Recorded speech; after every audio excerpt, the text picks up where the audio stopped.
이 관세 인하로 생겨날 이익에 대해서 지나치게 과하게 평가하지는 않았는지 하는 생각이. 사실 잠깐만요. 제가 좀 잠깐 개입을 하겠습니다. 그 문제는 사실 시장 열어봐야 판단할 수 있는 문제이기도 합니다. 여러분께서 지금 소비자 심리까지 얘기하고 계신데 그런 부분들은 지금 여기서 정확하게 측정하기는 좀 어려운 부분들이 있거든요. 근데 요건 좀 짚고 넘어갔으면 좋겠습니다. 아까 계속 오늘 하루 종일 나온 얘기인데 3년 뒤에는 사실 67% 정도의 차들이 미국 내에서 생산되기 때문에 별로 관세 철폐한 것에 대해서 큰 득이 없을 것이다라는 것에 대해서는 어떻게 받아들이시겠습니까? 제가 거기에 대해서 말씀드리겠는데요. 그런 말씀을 많이 합니다. 현재 생산이 늘어갈 것이다 그러는데 지금 추세를 보면 그렇게 가겠지만 지금 관세가 완전히 철폐된다 그러면은 우리 기업의 디시전이 달라질 수도 있어요. 무슨 말씀인가 하면 도요다는 미국서 렉서스를 생산하는데 엔진이라든가 이런 거 생산하는 데 있어서 현지인을 고용하다 보니까 도요다가 유지하고 있는 어떤 그 품질의 기준 이것이 많이 떨어졌기 때문에 제가 직접 일본 사람한테 들은 겁니다. 그래서 엔진 부분에 만드는 거를 기타 규슈로 한 대로 노동력이 좋고 뭐 이런 데로 옮겨가고 있어요. 근데 다시 말씀드려서 우리가 미국이랑 완전히 자유무역정을 한다 그러면은 우리가 구태여 미국 내에서 생산할 필요가 없습니다. 유턴 현상이 생길 수 있다. 유턴 현상이 생길 수는 또 분명히 있을 거고요. 그래서 거기에 대해서 일방적으로 지금 추세로 봤을 때 그게 67% 간다는 거는 조금 무리가 있는 얘기고요.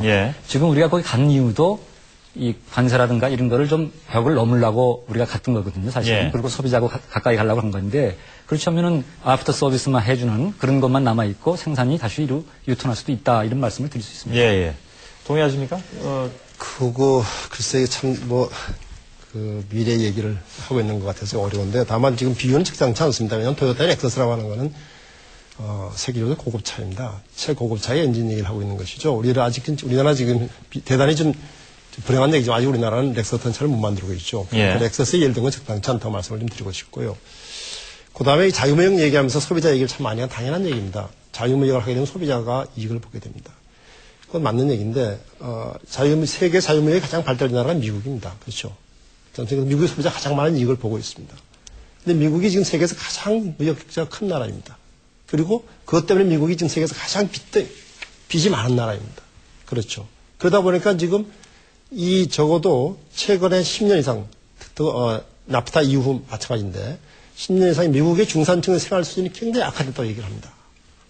제가 저도 미국에 산 적도 있고, 또 미국에 있는 지금 대학 교수도 있고 해서 가끔 얘기를 듣는데, 어쨌든 그런 것처럼, 자유무역을 하면 가격이 떨어지니까 소비자 쇼크는 틀림없습니다, 그거는. 그러나 그것이 전체 거시 경제적으로 봤을 때에 과연 바람직하겠느냐 하는 얘기를 해야지.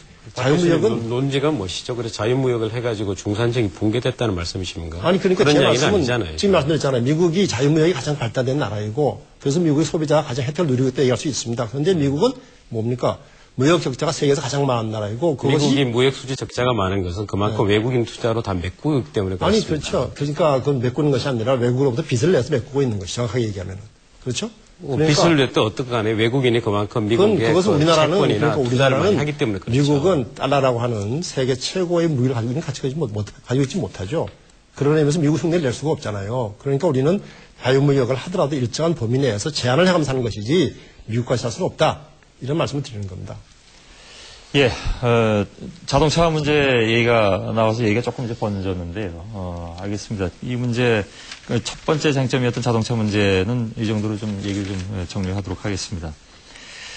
다음으로 역시 이제 가장 커다란 쟁점이 쇠고기 문제였습니다. 쇠고기를 포함한 농업 분야였는데, 여러분들 이미 보도 통해서 아시는 것처럼 40%의 쇠고기 수입 관세, 우리가 매기는 것이죠. 그건 앞으로 15년에 걸쳐서 단계적으로 철폐해 나가기로 했습니다.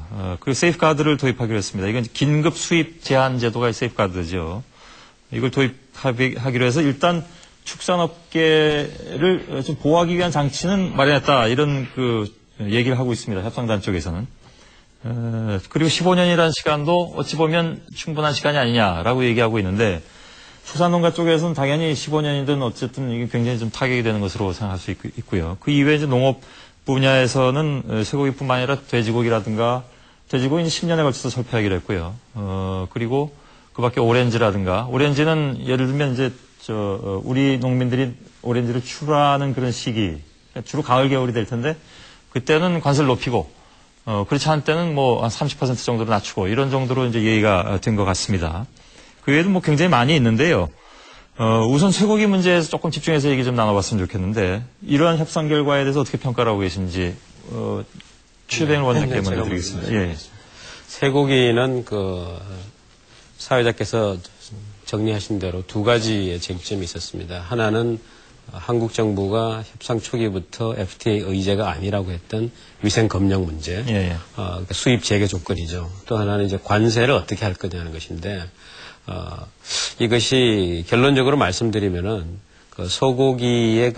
소고기가 FTA 협상 기간 중에 다시 수입이 재개가 됐고, 그 과정에서 한국 정부가 이 문제를 너무나 어떻게 보면은 보호적으로 처리하다 보니까 국제사회에서 좀 신뢰를 잃었다. 그래서 이른바 이제 770 박스의 소고기가 들어왔는데 그 가운데 한 박스에서 10mm가 발견되니까 이것을 전량 다 반송하는 그런 결정을 내렸고, 당연히 소고기를 가장 큰 농산물의 수출 FTA 협상의 결과로 생각하고 있던 미국을 자극한 건 분명합니다. 그래서 미국으로서는 당연히 이 문제를 협상과 연계시켜서 풀고 싶어 했고, 한국 정부로서는 이 소고기 문제가 원만하게 안 풀리면은 FTA 협상이 굉장히 좀 자초될 위기에 처하기 때문에 FTA 의제가 아니라고 계속 부인을 하면서도 이 문제를 FTA 협상과 병행해서 할 수밖에 없는 그런 굉장히 좀 난처한 상황,